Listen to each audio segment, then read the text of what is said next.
अपने गुरु प्रदत्त इष्ट मंत्र, इष्ट नाम, इष्ट रूप, इष्ट धाम और इष्ट प्रेमी, इतना ही मन दौड़ाने का स्थान है हमारा।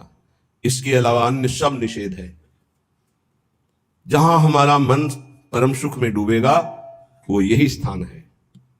गुरु प्रदत्त इसलिए कि उपासना सिद्ध तभी होती है जो सांगोपांग होती है। सांगोपांग कहते हैं गुरु प्रदत्त नाम, गुरु प्रदत्त मंत्र, गुरु प्रदत्त कंठ अर्थात इष्ट और गुरु प्रदत्त ग्रंथ अर्थात आचार्य वाणी। जाके यह सांगोपांग उपासना हुए वाको या रस सिद्ध होए, वही इस रस का रसास्वादन कर सकता है। तो अहोभाग्य है उपासक को जिसको गुरु प्रदत्त उपासना प्राप्त हुई है। ये बहुत बड़ी निधि है। अगर उपासक उपास्य देव का भरोसा हृदय में रख ले, फिर सारी जिम्मेवारी आराध्य देव उसकी ले लेते हैं। योगक्षेमम वहाम्य हम, निश्चिंत हो जाता है उपासक। न लोक की चिंता, न परलोक की चिंता। बड़े से बड़े भय के अवसर पर भी हृदय में एक अद्भुत शीतलता, एक अद्भुत आनंद की उपस्थिति रहती है, क्योंकि आराध्य देव उसके हृदय में प्रकाशित हो गए हैं। जब तक कोई अन्य भरोसा, अन्य आश्रय है, तब तक उपास्य देव त्रिगुण माया का पर्दा लगाकर हृदय में ही छुपा छुपी का खेल खेलते रहते हैं। श्रीपाद प्रबोधानंद जी महाराज कह रहे हैं, क्यों अन्य का आश्रय ले रहे हो? अन्य में आपका शरीर भी है, आपका अंतःकरण भी है, आपका स्वभाव भी है, आपका शारीरिक संबंध भी है, आपका इंद्रियों से भोगों का संबंध भी है। ये सब अन्य के अंतर्गत आता है। अनन्य में एक ही बात केवल होती है, आराध्य देव बस, कुछ और नहीं। मेरे तो गिरधर गोपाल दूसरो न कोई, ये केवल अनन्यता का स्वरूप है। श्रीपाद बहुत करुणा करके कई श्लोकों में इस शब्द का प्रयोग किया है। कह रहे मरिष्यसि कदा सखे त्वमिति किम विजानासि क्यों शिशोः श्रुत तरुणस्य वा न खलु मृत्युराकस्मिकः तदद्य निरवद्य धीर वपुरिन्द्रियासक्ति को न किंचन विचार द्रुतमुपैः वृंदावनम। हे सखे, मरिष्यसि कदा, तुम्हें पता है तुम्हारा शरीर कब छूट जाएगा? किस दिन तुम्हारी मृत्यु होगी तुम्हें पता है?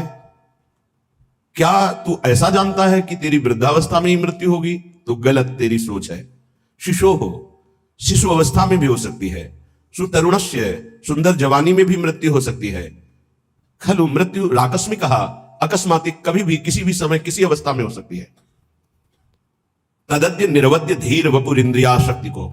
इसलिए मेरी बात मान लो, यदि अपनी इंद्रियों को तुम रोक पाओ और मन को नाम में लगा दो प्रिया प्रीतम के, तो ये जीवन तुम्हारा सार्थक हो जाएगा, धन्य हो जाएगा। नहीं, अच्छे अच्छे मृत्यु का अवसर आने पर भयभीत हो जाते हैं। ध्यान रखना, मृत्यु ऐसा भयावह नाम है जो सबके होश उड़ा देती है, पर जिनके होश श्री जी के चरणों में समर्पित है वो मृत्यु के होश उड़ा देते हैं। मृत्यु भय प्रदान करती है। वो ऐसी अभय अवस्था में होते हैं कि मृत्यु भी कुछ नहीं बिगाड़ सकती। जब ध्रुव जी परम पद में आरूढ़ होने के लिए चरण बढ़ाए भगवान का दिव्य विमान पार्षद, तो काल प्रकट हुआ और बोले इस लोक की मर्यादा है, मैं स्पर्श करता हूं तभी कोई आगे जाता है।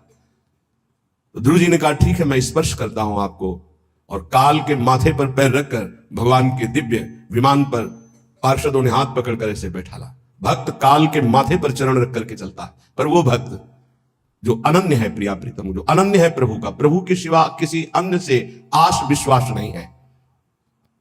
तदद्य निर्वद्य धीर वपुर, बहुत धैर्यवान हो जाओ, मृत्यु की तैयारी कर लो। बड़ा कठिन है। जीने के लिए तुम हर प्रयास कर रहे हो, लेकिन मरने के लिए कौन प्रयास कर रहा है? धन्य हो जो अपनी मृत्यु की तैयारी कर रहा है। लाखों करोड़ों अरबों असंख्यों मनुष्य हैं, सब जीने के लिए परेशान है, लेकिन कोई बिरला ऐसा है जो मृत्यु की तैयारी कर रहा है कि मुझे जाना है यहां से, मुझे जाने की तैयारी करना है, मुझे नाम जमा करना है, भगवान नाम, मुझे जितेंद्री होना है, भगवत साक्षात्कार करना है, पुनः इस संसार में, भयावह संसार में, जन्म मृत्यु दुख देने वाले संसार में, छली कपटी संसार में नहीं आना, मुझे भगवान के नित्य धाम में रहकर उनकी नित्य लीलाओं का रसास्वादन करते हुए उनकी सेवा में रहना है। ये पहली तैयारी हुई एक श्लोक में कि आप सोचो तुम्हारी मृत्यु होगी, कब होगी, किस समय होगी, कुछ पता नहीं, किसी भी समय हो सकती है। खलु मृत्यु आकस्मिक, अकस्मातिक, तुम्हें पता भी नहीं चलेगा। खेल खेल में हंस रहे, नाच रहे, पधार गए। धैर्यवान बनकर मृत्यु पर विजय प्राप्त करने की तैयारी कोई बिरला करता है। एक कोई फर्क नहीं, प्रवचन की बात नहीं। अगर हृदय में नाम चल रहा है तो कोई फर्क नहीं है। हर समय अपनी बैग तैयार है, टिकट पास है, जहां जाना है वहां पता है, फोन से पहले बात हो चुकी है कि मैं आ रहा हूं, तैयारी फिट है, वहां से उत्तर आ गया है, आ जाओ। अब बोलो क्या परेशानी? कोई परेशानी नहीं। जिसकी तैयारी नहीं होती, अचानक कोई बात होती है, वो परेशान हो जाता है। जैसे आपके घर में अचानक 50 लोग आ जाए, अब आप परेशान हो जाएंगे। वही जब तैयारी करते हैं तो 500 लोग बारात में आते हैं, आप खूब आनंद पूर्वक उनका स्वागत करते हैं, क्योंकि आपने तैयारी कर रखी है। ऐसे ही मृत्यु के स्वागत की आपने क्या तैयारी की है? उत्तर सबके हृदय में एक ही आएगा, कुछ नहीं। तभी वो भयावह है, तभी वो महान दुख देने वाली है। यदि विवेकवान हो जाओ तो तुम मृत्यु की तैयारी कर लोगे। वो आखिरी तैयारी गुरु कृपा से होती है, और जिसने वो तैयारी कर ली वो निर्भय हो गया, निश्चिंत हो गया, निःशुक हो गया। ये तैयारी हम क्यों नहीं कर पाते? क्योंकि हमें यहां सब कुछ प्रिय लग रहा है। ये देह प्रिय लग रहा है, मकान प्रिय लग रहा है, पुत्र पत्नी परिवार प्रिय लग रहा है, तो हम तैयारी यहां की सब कुछ कर रहे हैं। लेकिन हमको यह पता नहीं कि अचानक हमारा ट्रांसफर हो जाएगा, अचानक हमारा शरीर छूट जाएगा, और उसकी तैयारी ना होना सबसे बड़ी हानि होगी। क्योंकि अन्य किसी योनि में आप कुछ तैयारी कर सके मृत्यु से बचने के, ऐसा कोई उपाय नहीं है। केवल मानव देह में ही आप तैयारी कर सकते हैं भगवत प्राप्ति की, अन्य किसी योनि में नहीं। और ये आपने यहां की तैयारी में ही सारा समय खत्म कर दिया। पुत्र को पढ़ाना, पुत्री का ब्याह, ये वो पूरा जीवन इसी में, और अंत तो गत्वा मोह मल से ग्रसित होकर पुनरपि जननम पुनरपि मरणम। ये आपकी मृत्यु की तैयारी में जो बाधक है, श्रीपाद आगे के श्लोक में कह रहे हैं, राज्यम निष्कंटकमपि परित्यज्य दिव्याश्च रामाः कामान् सर्वानपि च विहितान् तिक्त तिक्तान् विदन्तः हित्वा विद्याकुल धन जनाद्याभिमानं प्रविष्टा ये श्री वृंदा विपिन मपुनर्निर्गमास्तान् नमामः। जब कोई मृत्यु की तैयारी की सोचता है तो सबसे पहले उसका वैभव उसके सामने बाधा पहुंचाता है। माना तुम्हारा चक्रवर्ती सम्राट पद है, निष्कंटक राज्य है, तुम मरोगे तो है ही, तो क्या राज्य लाद के ले जाओगे? राज्यम निष्कंटकमपि परित्यज्य बरबस राज सुतहि नृप दीन्हा हरिहित आप गवन बन कीन्हा। ये तैयारी है। जबरदस्ती छोड़ा जाता है भोगों को, प्यार से नहीं छोड़ा जाता है। ये जो परिवार से लिपट लिपट कर रोना, मोह ममता राग, और फिर कि हम जा रहे हैं अमुक जगह तपस्या भजन, खिलवाड़ की बात करते हो, विनोद की बात करते हो। इनको गले लगा करके तुम इन्हीं का चिंतन करोगे। हिमालय, आप काशी, उज्जैन, द्वारिका, कहीं भी जाओ, ये मोह का पास तुम्हारे हृदय को बलात् घसीट कर वहीं खड़ा कर देगा जहां से सुधार करना चाहते हो। अचानक, अकस्मात, जो मृत्यु तुम्हें सूचना नहीं देगी, उस पर विजय प्राप्त करने के लिए अकस्मात सबके मोह बंधन को काटना होता है। श्रुत बनिता आदि जान स्वार्थ रत ना करुणे सभी ते अंत हित वही तजेंगे पामर तू न तजय वहीं ते। ये समझ में नहीं आएगा क्योंकि बुद्धि अपवित्र है, इसलिए ये समझ में नहीं आएगा। कह रहे हैं शायद समझ में आ जाए। जाना है राज्यम निष्कंटकमपि परित्यज्य दिव्याश्च रामाः। दिव्य अर्धांगिनी स्त्री जो बहुत दिव्य है, देवी है, सुंदर है, स्वभाव सुशील है, एक क्षण में छूट जाएगा। तुम्हारा राज्य वैभव एक क्षण में छूट जाएगा। कर्मान, जितने भी कर्म तुम कर रहे हो, शुभ या शुभ, कामान, जितनी कामनाएं कर रहे हो, सर्वानपि च विहितास् तिक्त तिक्तान् विदन्तः, ये सब कड़वा है, सुख देने वाला नहीं है। क्या करो? इसे हित मत समझो। विद्वान हो, विद्या है, मरोगे फिर भूल जाओगे, फिर शुरू होगा, फिर शुरू होगा काखा गाघा बालका बालको बालकाहा, फिर यही शुरू होगा, फिर व्याकरण पढ़ो। एक विद्या है भगवत विद्या, जो किसी भी जन्म में विस्मरण नहीं होती। जैसे भरत जी भजन किए, हिरण बने, तो हिरण में भी भजन किए और ब्रह्मबोध संपन्न जड़ भरत महापुरुष के रूप में प्रकट हुए। तो विद्या कुल धन जनाद्याभिमानम प्रविष्टा, यही तुम्हें मृत्यु की तैयारी नहीं होने दे रहे हैं। तुम्हारा वैभव, तुम्हारा सम्मान, तुम्हारी पत्नी, तुम्हारा पुत्र, तुम्हारी विद्या, तुम्हारा कुल, तुम्हारा धन, तुम्हारा परिवार, मित्र आदि, इनमें जो अपनापन हो चुका, अभिमान, अहमता, ममता, यही भगवत प्राप्ति में सबसे बड़ी बाधा बन रही है। क्या करें? बोले धन्य भाग है उनका जिन्होंने इन सबसे राग त्याग कर प्रिया प्रीतम के चरणों में अनुराग प्राप्ति के लिए कमर कस के ये श्री वृंदा विपिन मपुनर निर्गमास्तान नमामः। अब मैं अपने जीवन को वृंदावन में समर्पित करता हूं मृत्यु के लिए। पुनः इस श्रीधाम से कभी वापस शरीर नहीं जाएगा। तो बोले नमामः, मैं उसे नमस्कार करता हूं कि उसने मृत्यु पर विजय प्राप्त कर ली, मृत्यु की तैयारी कर ली है। निष्कंटक राज्य जैसा वैभव हो, दिव्याश्चरामा, दिव्य अर्धांगिनी, सब काम, सब कर्म, सब ये सब मायाकृत। अगर समझ में आ जाए कि मृत्यु की तैयारी अब करनी है, शरीर हमारा अब किसी काम का नहीं रहेगा, सारे कर्तव्य संसार के बने ही रहेंगे, कभी पूर्ण नहीं होते। आज तक कोई ऐसा हमें नहीं मिला कि हमारा सारा कार्य पूर्ण हो गया, अब मैं सब कुछ त्याग कर भजन करता हूं, कभी ऐसा नहीं मिला। जब उसको भजन की बात आएगी तो लड़ना पड़ेगा, आसक्ति राग छोड़ना पड़ेगा।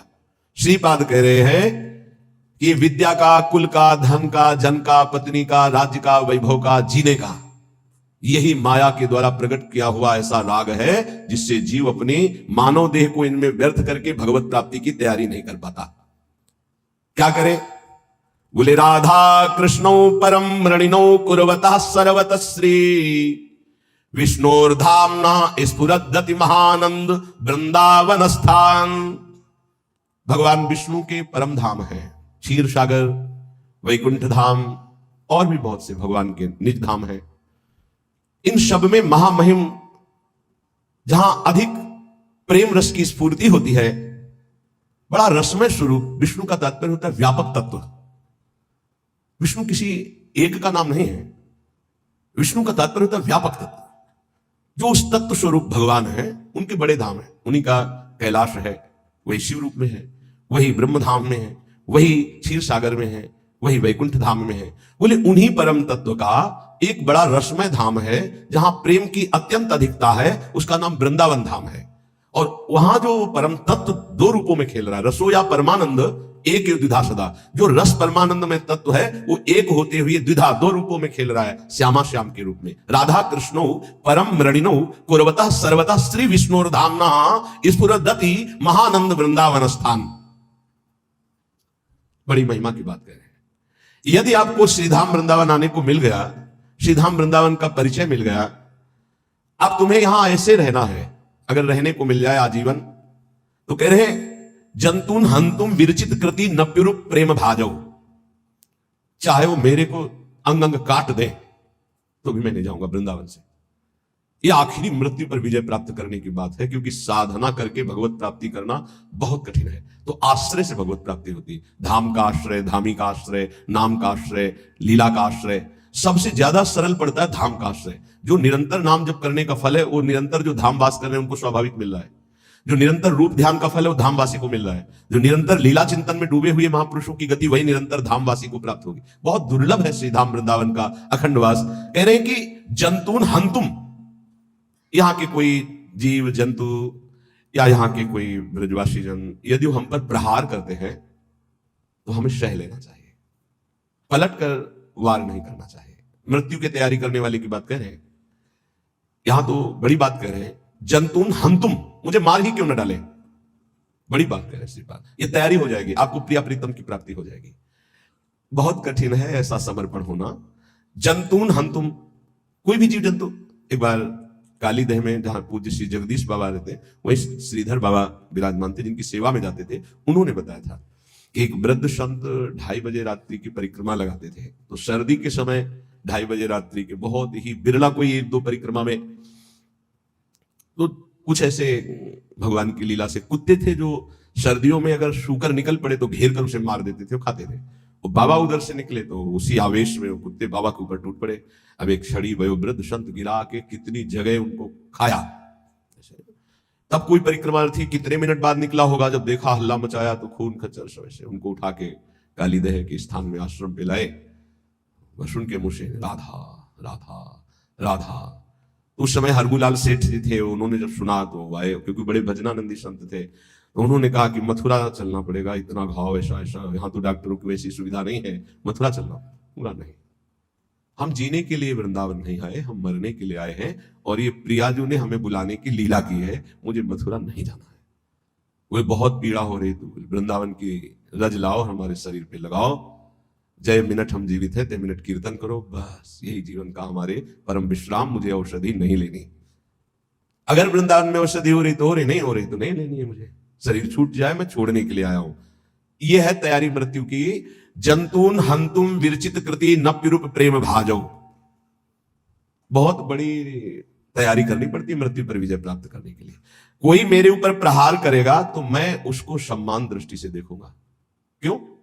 क्योंकि ये शरीर ही तो बाधा था, शरीर को नष्ट कर देगा और मैं प्रिया जो से मिल जाऊंगा, तो मुझे सम्मान नहीं देना चाहिए उसको कि मेरा काम बना दिया, मेरी बाधा को हटा दिया, मेरी श्री जी से मिला दिया। ये कैसे कोई सोचेगा? ये कोई महाभागवत सोचेगा, साधारण व्यक्ति तो सोच ही नहीं सकता। कह रहे मैं दान और मान के द्वारा उसे पुष्ट कर दूंगा जो मेरे ऊपर प्रहार करेगा। ये केवल महात्माओं में स्थिति होती है जो शुद्ध भगवान के प्रेमी जन होते हैं। मैं सच्ची कहता हूं, यदि ऐसे कोई वृंदावन वास करे तो श्री श्यामा श्याम उसके ऋणी हो जाते हैं, श्यामा श्याम उसके ऋणी हो जाते हैं और उसे अपना पूर्ण प्रेम भाजन बना देते हैं। दानैर मानैर रहा भजतो धन्य धन्यान नमामः। मैं ऐसे उस महापुरुष को नमस्कार करता हूं जो यहां के जंतुओं के द्वारा, व्यक्तियों के द्वारा कष्ट पाने पर भी उनको सम्मान ही दिया, कभी उनका अपमान नहीं किया, तो श्यामा श्याम उनके ऋणी हो जाते हैं और वो श्यामा श्याम का प्रेम भाजन बन जाता है। श्रीपाद कह रहे हैं धन्य है धन्य है धन्य है से महापुरुष को मैं नमस्कार करता हूं। 3 श्लोकों का वर्णन हुआ। पहले में वर्णन हुआ, भाई प्रिय सखे तुम क्या मरोगे नहीं? क्या तुम समझते हो कब मरोगे? अरे शिशु अवस्था में मृत्यु हो जाती है, जवानी में हो जाती है, कभी भी हो सकती है। इस मृत्यु पर विजय प्राप्त करने के लिए अपनी इंद्रियों को वश में करो। ये राज्य, वैभव, ये स्त्री, ये पुत्र, ये परिवार, ये संसार एक दिन आंख मूंदेगी, कोई तुम्हारा नहीं होगा। इसलिए श्रीधाम वृंदावन आओ, सत्संग सुनो, नाम जप करो, सत्संग को अपने आचरण में उतारो, जहां भी रहो प्रभु के होके रहो, कोई गलत कार्य मत करो। अगर तुम्हें ऐसा लगता है मेरा शरीर साधन करने लायक नहीं रह गया, परिवार का भरण पोषण करने के लिए सब व्यवस्था है, तो आओ कष्ट सहते हुए श्रीधाम वास करो और यही शरीर छोड़ दो तो भगवत प्राप्ति हो जाएगी। अगर हम अपने शरीर और शरीर संबंधियों के ही प्यार में मगन रहे तो मृत्यु की तैयारी नहीं हो सकती। त्वमेव ब्रूहि प्राक् स्वजन परिवारादि निखिलम त्वया दृष्टम क्वादौ जनक जननी त्वादिक पदम विहायातः सर्वं भज हरि मदो वांछसि पदम यदि त्वां वायाम्यै सभयमसि दंडैरै मनः। तू क्या पहली बार किसी परिवार में आया है? अरे लाखों बार तेरे परिवार हुए हैं। तुम्हें ब्रूहि प्राप्त, क्या तू ये जान रहा है पहली बार ये स्त्री पुत्र परिवार मिले हैं? बहुत बार मिल चुके हैं, बहुत भोग चुके हो, बहुत बार सुख संपत्ति। एक राजस्व यज्ञ में चीटा एक छोटा सा दाना अन्न का लिए लंगड़ाता हुआ जा रहा था, उसकी एक टांग टूटी हुई, 3 टांगों से। अर्जुन जी ने कहा राजस्व यज्ञ में सब निहाल हो रहे हैं, प्रभु इस चीटे को भी निहाल कर दो, कभी इसको भी तो सुख दो। तो भगवान श्री कृष्णचंद्र जी ने कहा 14 बार ये इंद्र बन चुका है, जो आज 3 टांगों से लड़खड़ाता हुआ छोटा सा दाना अन्न का लेकर बड़े भार से चल रहा है, वो 14 बार देवराज इंद्र हो चुका है सृष्टि में। तो इसका मतलब है हम तुम भी ये सब भोग चुके हैं। तो कह रहे तुम्हें ब्रूहि प्राप्त, तुम्हें क्या पता है कि तुम जिन स्वजनों को अभी मान रहे हो कुछ दिन बाद जानोगे भी नहीं इनको। जैसे पीछे के स्वजनों को नहीं जानते हो, छोड़कर चले आए हो, ऐसे इनको भी छोड़कर चले जाओगे। इनमें से कितने तुम्हारे साथ रहेंगे, कौन कौन तुम्हारे साथ रहेगा? कोई साथ नहीं रहेगा। जैसे कहा जाता है ना कि भाई पति पत्नी का तो 7 जन्म का संबंध होता है, नहीं कहते नहीं 7 जन्म का संबंध होता, 7 जन्म, अगले मिनट का संबंध का पता नहीं, 7 जन्म का संबंध। तो वहां से गारंटी लिखा के लाए 7 जन्म तक एक ही साथ रहेंगे, ऐसा नहीं है। प्रबल आसक्ति दोनों में हुई, मरते समय दोनों का चिंतन हुआ, तो अगला जन्म किस योनि में होगा उसका पता नहीं है, पर वो आसक्ति के कारण आसपास ही होंगे, पति पत्नी होंगे ऐसा बात नहीं है। एक महात्मा में उदाहरण में दिया गया था कि जिसके माता पिता के यहां भक्ति होती थी, तो बचपन से भक्ति के संस्कार उस लड़की के थे, उसका ऐसी जगह ब्याह हुआ जहां बिल्कुल भक्ति शून्य घर था। अब अपनी आराधना में बैठी थी तो पति उसे बहुत विक्षेप देता, बहुत पति को, वो धर्मात्मा थी, प्राणों से भी अधिक प्यार करती। प्यार का बहुत बड़ा प्रभाव होता है। बहुत दिनों के बाद उसने कहा कि मैं हार गया, तुम्हारा विरोध करते करते तुम जीत गए, आज से मैं वही करूंगा जो तुम कहोगे। बोले हमारे गुरु जी आते हैं, उनसे दीक्षा ले लो, जितना गुरुदेव कहें उतना भजन करो, यही मेरी इच्छा है। मेरी आज तक मैंने कोई आपसे इच्छा प्रकट नहीं की, आप विरोध करते रहे, मैं सहती रही। तो दीक्षा देने के लिए पार्श्व में अगर कोई पावन नदी होती है तो कहा जाता है जाओ यमुना स्नान कराओ, गंगा स्नान कराओ। तो अपना धोती लोटा लेकर के गंगा स्नान के लिए जा रहे थे, तो 2-4 मित्र मिले, कहाँ जा रहे हो? बोले हो पत्नी ने कहा है दीक्षा लेना। अरे कहाँ तुम फंस रहे हो, वो ज्यादा बताएंगे कि ये प्याज लहसुन नहीं खाना, ये नहीं करना। अरे वो वापस आ गया, बोले नहीं लेंगे दीक्षा। को न कुसंगति पाए न साई, रहे न नीच मते चतुराई। उनका आप तो कह रहे थे आज से मैं वही करूंगा जो आपको होगी, तो आज कैसे बदल गए? बोले हमारे दोस्त मित्र लोग मिल गए। तो उनका इसका मतलब मुझे मित्र अपना नहीं माना, मैं पूरा जीवन आपकी सेवकाई में समर्पित कर रही हूं, तो क्या मैं आपका अहित कर रही हूं? वो नहीं माना। कुछ समय बाद दोनों का शरीर छूटा। पत्नी बहुत हृदय से प्यार करती थी अपने पति को, और वो उदंड स्वभाव के थे। वो राजा की राजकुमारी हुई, और वो राजा के यहां नवीन शावक हाथी के बच्चे के रूप में प्रकट हुए। अब पशु योनि में होते हुए भी पत्नी के भजन के प्रभाव से उसको ये दृष्टि प्राप्त थी कि ये मेरी पूर्व में पत्नी थी। तो जब राजकुमारी वहां छोटे से आती तो शावक से प्रेम करती, स्वाभाविक। जैसे ही वो शावक नव किशोर हुआ और राजकुमारी नव किशोर हुई तो स्वयंवर रचना हुई, और नव शावक हाथियों की श्रृंगार करके ऐसे लाइन पंक्ति सजाई गई थी शोभा के लिए। तो जो राजकुमारी ने नजदीक से घुटने टेक दिए और आंसू बहाते हुए नजदीक गई, ऐसे कहा था कि गुरुदेव से दीक्षा ले लो, आपने नहीं माना। आपके कारण मेरी सदगति रुकी है, मैं आपसे प्यार करती हूं, आपको लेके जाऊंगी, इसलिए मेरा पुनर्जन्म हुआ है राजकुमारी के रूप में। तुम इसलिए रो रहे हो ना कि मैं अब चली जाऊंगी? नहीं, मैं जयमाला तुम्हारे गले में डालूंगी, तुम निश्चिंत हो जाओ। जब स्वयंवर का जयमाला लिया और नौ शावक, अरे बोले राजकुमारी पागल है। जो राजकुमार लोग थे वो चले गए। राजकुमारी ने फिर एकांत में जाकर, अब भी हमारे पति हो, दीक्षा लोगे? तो कहा अब गुरु मैं बनूंगी आपकी, अब मैं उपदेश करती हूं। कान में नाम दिया, मंत्र दिया, उसके प्रभाव से उसका शरीर छूटा और वो भगवत प्राप्त हुई और वो भी भगवत प्राप्त हुई। अगर दोनों भगवत मार्ग के पथिक हो तो भगवान के समीप एक ही साथ जाकर के अपने स्वरूप में रह सकते हैं। ऐसा नहीं कि तुम्हारे कहने से हो जाएगा कि 7 जन्म तक हम, कोई किसी का नहीं, मिनट में सब अलग अलग। तुम्हें ब्रूहि प्राक, ए भाई तुम क्या जानते हो कि तुम्हारे कितने परिवार छूट गए हैं, उनकी याद भी नहीं है? तो इस जन्म के परिवार की तुम क्या याद करोगे? जितने दिन हो केवल उतने दिन तुम्हारा मोह जाल तुम्हें जकड़े हुए हैं। देख तेरे सामने तेरे बूढ़े जन गए ना, तेरे को भी ऐसे ही जाना होगा। वो नहीं रहे तो तू कैसे रह सकता है? विचार कर, विचार कर। त्वया दृष्टम क्वादौ जनक जननी त्वादिक पदम, तो विहाय आता सर्वम भज हरिमदो वांछस पदम। इसलिए मेरी बात मान जा, समस्त रागों का त्याग करके हरि चरणारविंद का भजन कर ले तो परम पद की प्राप्ति हो जाएगी।